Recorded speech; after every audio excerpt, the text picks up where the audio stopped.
Municipal ఎన్నికల్లో వింత వింతలు చోటు చేసుకుంటున్నాయి. చనిపోయిన వ్యక్తుల పేర్లు ఓటర్ల జాబితాలో ఉండటంతో నేరుగా శ్మశాన వాటికకు వెళ్లి అభ్యర్థులు ఓట్లు అభ్యర్థిస్తూ అధికారుల తీరుపై నిరసన వ్యక్తం చేస్తున్నారు. అధికారులు తప్పుల తడకగా మున్సిపల్ ఓట్ల జాబితాను రూపొందించారని విమర్శిస్తున్నారు. ఇక మహబూబాబాద్ జిల్లా కేసముద్రం మున్సిపాలిటీలో జరిగిన వింత ఘటనపై పూర్తి సమాచారం మా ప్రతినిధి యశ్వంత్ అందిస్తారు. మున్సిపాలిటీ ఎన్నికల వేళ వింత వింతలు జరుగుతున్నాయి. కొంతమంది ఓటర్లను ప్రలోభపెడుతూ గెలుపు దిశగా ప్రయత్నం చేస్తున్నారు. జిల్లాలోని కేసముద్రం మున్సిపాలిటీలో అందుకు వినూత్నంగా శ్మశాన వాటికకు వచ్చి చనిపోయిన వారిని ఓటు అభ్యర్థిస్తున్న సంఘటన ప్రస్తుతం అయితే ఆసక్తిగా నెలకొంది. ప్రస్తుతం మనం కేసముద్రం మున్సిపాలిటీలోని శ్మశాన వాటికను చూసుకోవచ్చు. ఇదంతా కూడా శ్మశాన వాటిక. ఇక్కడ చాలా ఏళ్ల క్రితం చనిపోయిన వారందరూ కూడా ఇక్కడ దహన సంస్కారం నిర్వహిస్తూ ఉంటారు.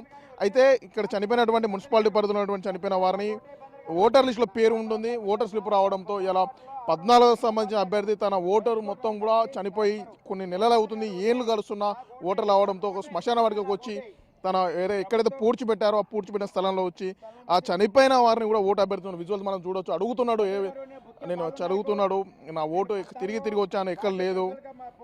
ఒక చనిపోయిన వ్యక్తిని ఓటు అడుగుతూ ప్రభుత్వంపై నిరసన తెలుపుతున్నాడు. ఎందుకు ఇలా జరిగింది, చనిపోయిన వారికి ఓటు హక్కు రావడం ఏంటంటూ కూడా అందరు కనువిప్పు కలిగేలా, అధికారులకు కనువిప్పు కలిగేలా అతను చేస్తున్నాడు. దాంతోపాటు మరికొంతమంది అభ్యర్థుల తరపున మరికొంతమంది వ్యక్తులు కూడా వచ్చి శ్మశాన వాటికలో చనిపోయిన వారికి పూడ్చిపెట్టిన స్థలంలో వచ్చి వారిని లేచి రమ్మని కూడా అడుగుతున్నారు. ప్రస్తుతం అడుగుదాం, బాలనాయక్, ఎందుకు శ్మశాన వాటికకు వచ్చినావు? ఈరోజు నేను 14వ వార్డు కార్పొరేటర్గా పోటీ చేస్తున్నాను.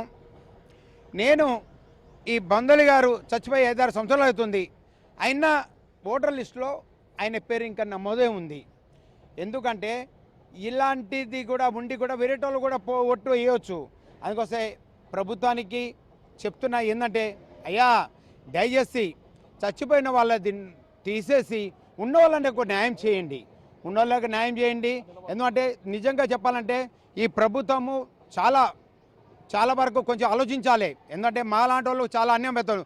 ఈరోజు బీజేపీ నుంచి టికెట్ ఇవ్వలేదు, నేను ఒక కార్పొరేటర్గా రేబల్గా ఇస్తాను. నిజంగా ఇంత కష్టపడుతున్నాను. నిజంగా ఎందుకంటే మీలాంటి వాళ్ళు ఓటు చచ్చిపోయిన కూడా ఓటు ఇస్తున్నారంటే నేను సంతోషము. కానీ నిజంగా ఈ ఓటు చచ్చిపోయిన వాళ్ళు కూడా ఓటు ఇంకా నమోదు చేస్తున్నారంటే దేశ తీయాలని నేను ప్రభుత్వానికి మనస్ఫూర్తి కొడుతున్నాను. నా పేరు బుక్యా బాలు నాయక్, బడితండ 14వ వార్డ్ కార్పొరేటర్గా పోటీ చేస్తున్నాను. నా గుర్తు బ్లైడ్ కూలర్ అండి. దయచేసి ఎంతమంది ఇట్లా చనిపోయిన వాళ్ళు ఉన్నారు? ఇప్పటికీ కేసుందరలో 107 మంది దాకా చచ్చిపోయారండి. వాళ్ళది కూడా చచ్చిపోయిన వాళ్ళది కూడా డెత్ సర్టిఫికెట్ ఉందండి. ఇది ఎక్కడ న్యాయం అండి? దయచేసి ఒకసారి ఆలోచించండి. ఎందుకంటే చచ్చిపోయిన వాళ్ళు కూడా వేరేటోళ్ళు కూడా వేస్తే హక్కు కూడా ఉంటుందండి. ఎందుకంటే మాకు అర్థం కాదు కదా, ఆయన ఎవరు అది మొగం కూడా ఓటర్ లిస్టులో కూడా ఫేస్ సరిగా లేదు అవును అనుకుంటాము. ఎందుకంటే మా లాంటి వాళ్ళు బలైపోతాం కదా. అయ్యా మరీ చెప్తున్నాను ప్రభుత్వానికి, ఒకసారి ప్రజలకు న్యాయం చేయండి. మా కేసు లంబడుతుంటా కూడా ఇంతవరకు గోరీ లేదు, ఒక శ్మశాన వాటిక లేదు, ఎక్కడ పడితే అందరికీ ఉంది. మా బడి తండ ఇప్పుడు కాదు 40 సంవత్సరాల నుంచి 50 సంవత్సరాల ఉంది, ఇదివరకు శ్మశాన వాటిక లేదు. మా బడి తండ ఒక శ్మశాన వాటిక కల్పించాలని ఈ ప్రభుత్వాన్ని కోరుతున్నానండి. నేను ఇది స్వతంత్ర అభ్యర్థి బాలునాయక్ తనకు సంబంధించిన ఓటర్ లిస్టులో ఉన్నటువంటి ఓటరు శ్మశాన వాటికలో ఉన్నాడు అని తెలుసుకొని శ్మశాన వాటికకు వచ్చి ఓటు అభ్యర్థిస్తున్నాం. అందరిని చూసుకోవచ్చు. మరో వ్యక్తి కూడా తనకు సంబంధించిన వ్యక్తి చనిపోయిన విషయం తెలుసుకుని అతను కూడా ఓటర్ లిస్టు, డెత్ సర్టిఫికేట్ అన్నీ పట్టుకొచ్చి మరి ఏదైతే పూడ్చిపెట్టారో దహన సంస్కారాలు అంత్యక్రియలు చేసిన ప్రదేశానికి వచ్చారో అడిగి తెలుసుకుందాం. చెప్పండి, మీ పేరు, ఏం పేరు, అసలు ఎందుకు శ్మశాన వాటికకు వచ్చారు? సార్ నమస్కారం సార్, నా పేరు షేక్ ఇమ్రాన్ అలీ. ఏదైతే 11వ తేదీ రోజున మున్సిపల్ ఎన్నికల ఓట్ పోలింగ్కు విచ్చేసి ఓట్లు వేయడం మా హక్కుగా ప్రభుత్వం ఇచ్చిందో దాన్ని వినియోగించుకునే దిశలో ఓటు వచ్చిందని, మా బంధువులకు ఓటు వచ్చిందని చూడడం నేను ఆశ్చర్యానికి గురయ్యాను. ఓటు జాబితా తప్పుల తడాకతో నిండి ఉంది. పూర్తి ప్రక్షాళన చేయకుండా దాన్ని విస్మరణం చేసి. అసలు ఎందుకు వచ్చినావు శ్మశాన వాటికకు?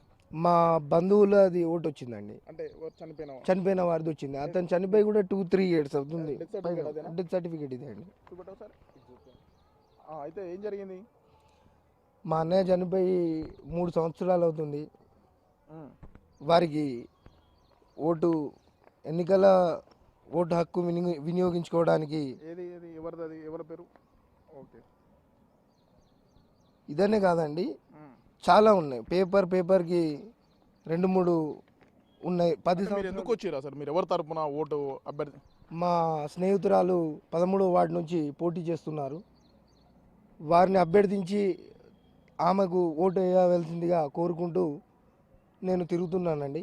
ఈ నేపథ్యంలో మా అన్నయ్య గారి ఓటు హక్కు చూసి నేను ఆశ్చర్యపోయానండి పూర్తిగా. అతను చనిపోయి 2-3 సంవత్సరాలు అవుతుంది. పేపర్కి ఇదే విధంగా వార్డుల వారీగా చాలా అనేకమైనటువంటి ఉన్నాయి. ఇవన్నీ కూడా గతంలో అటువంటి చేసినారు అనిపిస్తుంది మాకు.